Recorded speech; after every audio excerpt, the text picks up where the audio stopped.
বাংলাদেশ খেলাফত যুব মজলিস ভূজপুর থানা শাখার উদ্যোগে ইফতার ও দোয়া মাহফিল অনুষ্ঠিত হয়েছে। গত 14 মার্চ বিকালে ভূজপুর থানার মারকাজুল কুরআন মাদ্রাসায় বাংলাদেশ খেলাফত যুব মজলিস ভূজপুর থানা শাখার উদ্যোগে এই ইফতার ও দোয়া মাহফিল অনুষ্ঠিত হয়।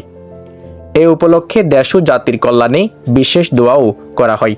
ভূজপুর থানা শাখার আহ্বায়ক মাওলানা নাইমুদ্দিনের সভাপতিত্বে অনুষ্ঠিত এই মাহফিলে সদস্য সচিব এম শাকিল ইকবালের সঞ্চালনায় উদ্বোধনী বক্তব্য রাখেন মাওলানা ইসমাইল। প্রধান অতিথি হিসাবে বক্তব্য প্রদান করেন কাজিরহাট মাদ্রাসার সিনিয়র মুফতি মাওলানা মুফতি তাওহিদুল ইসলাম। দোয়া পরিচালনা করেন হাফেজ নুরুল আমিন। অনুষ্ঠানে আরও উপস্থিত ছিলেন ছাত্রনেতা মাওলানা আলমগীর হোসাইন, মাওলানা আবদুল্লাহ আল মামুন সাকিব, মাওলানা এমদাদ, মাওলানা রহমতুল্লাহ, মাওলানা এমদাদ, মাওলানা ইলিয়াস মজুমদার, হাফেজ জাবেদ, মাওলানা আজিজ, মাওলানা আনসারুল্লাহ, হাফেজ মান্নান, সৈয়দ সুবাহান জালালি ও মোহাম্মদ রাকিব সহ প্রমুখ।